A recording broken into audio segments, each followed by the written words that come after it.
आज मैं आपको झारखंड की एक लोक कथा सुनाना चाहती हूँ।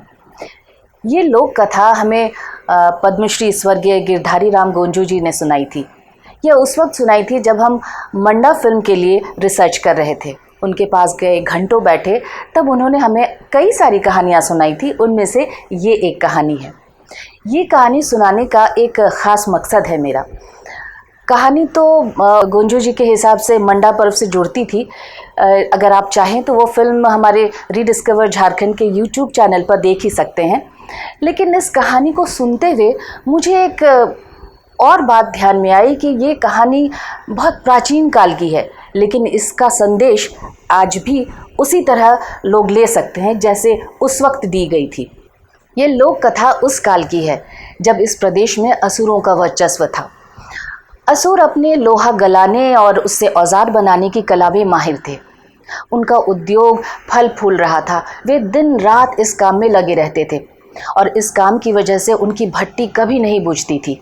सारे दिन और सारी रात भट्टी जलने के कारण वातावरण एकदम गर्म होने लग गया था।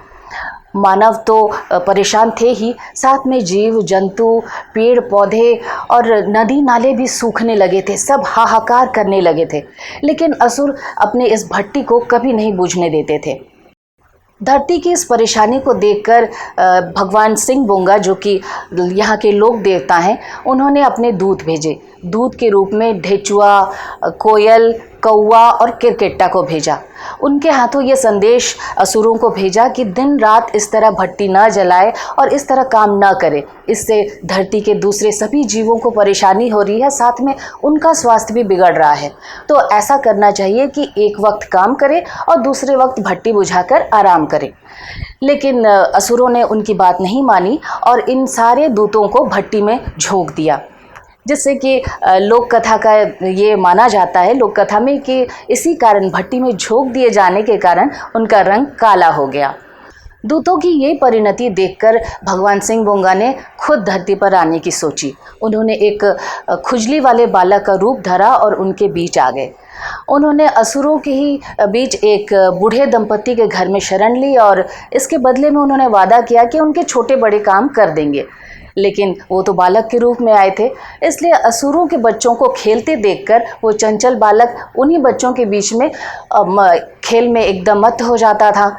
और मज़ेदार बात ये थी कि वो बच्चे लोहे की गोलियों से खेला करते थे और ये बच्चा एक अंडे से उन लोहे की गोलियों को फोड़ देता था, जिसे देखकर सारे लोग हैरान हो जाते कि अरे ये चमत्कार कैसे होता। तो धीरे धीरे लोग समझने लग गए कि ये ज़रूर कोई चमत्कारी बच्चा है। ऐसे ही दिन बीता और एक बार बात हुई कि अब भगवान को खुश करने के लिए बलि देनी है। तो बात सब कर ही रहे थे तो उस बच्चे ने कहा कि क्यों ना आप लोग मेरी बलि दे देते हैं। मुझे खुजली की बीमारी है और मैं इससे बहुत परेशान हूँ, तो मुझे इस बीमारी से और इस जीवन से निजात मिल जाएगा। तो लोग भी सोचे कि चलो ठीक है, ये काम कर ही देते हैं, और उन्होंने उस बच्चे को उठाकर भट्टी में झोंक दिया। जैसे ही भट्टी में उस बच्चे का प्रवेश हुआ, थोड़ी ही देर बाद वो बच्चा सोने का बनकर निकल के आ गया। और सिर्फ सोने का ही नहीं बना, बल्कि साथ में काफ़ी सारा सोना भी लेकर आया। ये देखकर असुर काफ़ी आश्चर्य में पड़ गए। बच्चे ने बताया कि नीचे बहुत सारा सोना है, अगर आप भी जाएंगे तो आपको में मिलेगा। ये सुनकर लोहा गलाने वाले असुरों ने सोचा कि अभी हम लोहा गलाते हैं तो क्यों ना अब सोना इकट्ठा करें। और ये सोचकर एक के बाद एक वे सारे लोग भट्टी में कूद गए। जैसे ही वो भट्टी में कूदे, सारे के सारे जल गए और उनकी महिलाएं वहाँ भाती को खींच रही थी। थोड़ी देर में उन्हें एहसास हुआ कि बहुत बड़ा धोखा उनके साथ हो गया, क्योंकि पास खड़ा बच्चा मुस्कुरा रहा था। वो महिलाएं उस बच्चे को पकड़ने के लिए दौड़ी, लेकिन वो बच्चा तो भगवान सिंह बोंगा थे, तो वो आकाश में धीरे धीरे ऊपर की ओर उठने लगे। महिलाएं उस बच्चे को पकड़ने के लिए उसके हाथ और पांव पकड़कर लटक गई, और भगवान जब थोड़े से ऊपर चढ़े तो हाथ पांव झटकने लगे।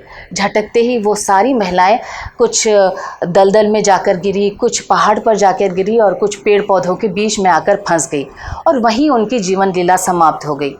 लोक कथा में कहा जाता है कि वो महिलाएं आज भी भूत बनकर उसी जगह पर हैं और लोगों को परेशान करती हैं, और लोग उन्हें शांत करने के लिए बलि देते हैं। कहानी का अंत तो यहीं पर होता है कि अगर आप पर्यावरण का ख्याल नहीं रखते हैं, बहुत ज़्यादा लोभ में पड़ते हैं, तो अंत भी आपका बुरा ही होता है। ये एक प्राचीन लोक कथा है जो उस वक्त असुर लोहा गलाते थे उनके बारे में। लेकिन इस कहानी को सुनते सुनते मेरे दिमाग में तुरंत ये बात आई कि उस वक्त ही क्यों, आज भी तो जब हम विकास की चरम पर हैं, जब लगातार एक के बाद एक इंडस्ट्रीज़ हमारे आसपास बनती जा रही हैं और हम बेहताशा अपने पर्यावरण को दूषित करते जा रहे हैं, क्या हमारी भी परिणति यही होगी? क्या इसके संकेत नहीं मिल रहे? भले ही अब हमें कोई भट्टी में झोंकने नहीं आएगा, लेकिन हमारा वातावरण जिस तरह से गर्म हो रहा है, जिस तरह से कभी कहीं सूखा पड़ता है, कभी कहीं बाढ़ आ जाती है, कभी एक के बाद एक जो अनहोनी घटनाएं जिसके बारे में हम सोचते भी नहीं थे कि एक समय वातावरण में इस तरह का चेंज आएगा, वो आज हो रहा है।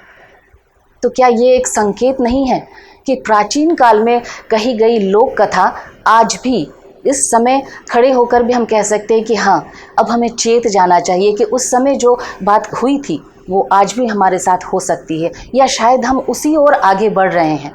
तो हमें इस बात को समझना चाहिए इस लोक कथा के ज़रिए। लोक कथा तो मैंने सुना दी, लेकिन आपसे एक गुजारिश है कि रीडिस्कवर झारखंड यूट्यूब चैनल पर हमारी फिल्म मंडा पर्व को ज़रूर देखें, और अच्छी लगे तो उस पर लाइक और कमेंट भी ज़रूर करें। धन्यवाद।